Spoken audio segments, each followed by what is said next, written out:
রমাদান মাস। রমাদান মাসের প্রস্তুতি রমাদানের 1 তারিখ থেকে হয় না। পরীক্ষার প্রস্তুতি কি প্রথম পরীক্ষার দিন হয়?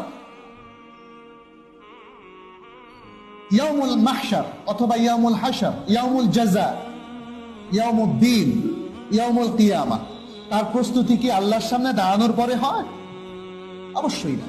প্রস্তুতি নিতে হবে মানুষের আগে থেকে। আমি কিছু প্রস্তুতির কথা আপনাদের সামনে তুলে ধরতে চাই।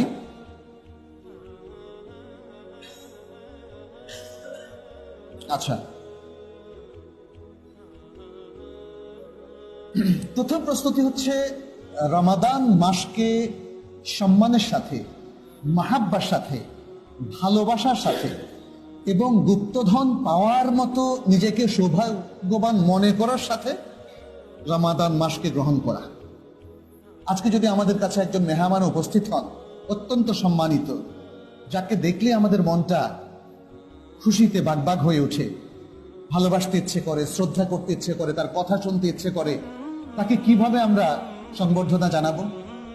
তাকে কি আমরা বুকে জড়িয়ে ধরবো না? তাকে কি আমরা অত্যন্ত সম্মানের সাথে গ্রহণ করব না? এবং তার জন্য আমার সাধ্য মতো সবকিছু আয়োজন করব না? তাহলে মনে রাখতে হবে, রমাদান হচ্ছে সেরকমই একজন মেহমান যিনি আমাদের কাছে খুব দ্রুতই চলে আসবেন ইনশাআল্লাহ। তাহলে এই মেহমানের যাতে যথাযোগ্য মর্যাদা আমরা রক্ষা করতে পারি, তার জন্য কিন্তু প্রস্তুতি লাগবে। নাহলে রমাদান এসে গেলে সেটা মানসিক প্রস্তুতি, বাহ্যিক প্রস্তুতি, আর্থিক প্রস্তুতি, আমলি প্রস্তুতি, চিন্তাগত প্রস্তুতি, ইখলাসের প্রস্তুতি ইত্যাদি নানা ধরনের প্রস্তুতি এর জন্য আমাদের প্রয়োজন হবে। সুতরাং আমি আপনাদেরকে বলবো, প্রথম প্রস্তুতি হচ্ছে এভাবে মানসিক প্রস্তুতি। আসুন রমাদানকে আমরা এমনই একজন অতীব মহান, অত্যন্ত শ্রদ্ধাভাজন একজন মেহমান হিসাবে গ্রহণ করি, তাহলে প্রস্তুতি নিতে আমাদের সুবিধা হয়। দ্বিতীয় হচ্ছে, কোনো আমলই আল্লাহর কাছে গ্রহণযোগ্য হয় না যদি না বিশুদ্ধ নিয়াত এবং ইখলাস দ্বারা আমরা সেটাকে পরিপূর্ণ করি।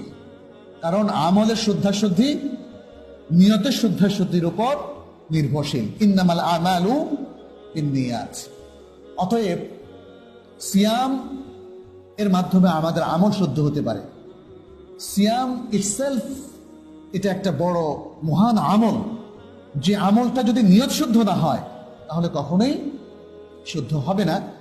অবশ্য সিয়াম হচ্ছে অন্য সকল আমল থেকে ব্যতিক্রমী একটা আমল, যেটাকে আল্লাহ তাআলা এমনই একটা প্যাটার্নে তৈরি করেছেন যে সত্যিকার সায়েম যদি কেউ হতে চান, নিয়তটাকে শুদ্ধ করতেই হবে, আদারওয়াইজ সায়েম হতে পারবেন না। কারণ সিয়াম আপনি আদৌ রেখেছেন কিনা, এটা যদি মূল সিয়াম যেটা আমরা উপবাস বলি, সেই ভোর থেকে আরম্ভ করে সূর্য অস্ত যাওয়া পর্যন্ত সে সিয়ামের কথা বলুন, আর আমল এবং কাউলের সিয়ামের কথাই বলুন, আমরা সত্যিকারের সিয়াম পালন করছি কিনা এটা নিয়ত ঠিক না হলে সম্ভব না। আপনি যদি বাসায় খেয়ে আসেন, কেউ কি জানতে পারবে? সবার কাছে তো জাহির করতে পারবেন যে আপনি সায়েম, আপনি সিয়াম রেখেছেন। ফলে সিয়ামের এই প্যাটার্নটা আল্লাহ তাআলা এমন ভাবে তৈরি করলেন যে প্যাটার্নটা আর কোনো ইবাদতের মধ্যে না। অন্য সকল ইবাদতের মধ্যে একটা বাহ্যিক রূপ আছে, সালাতের মধ্যে আছে না?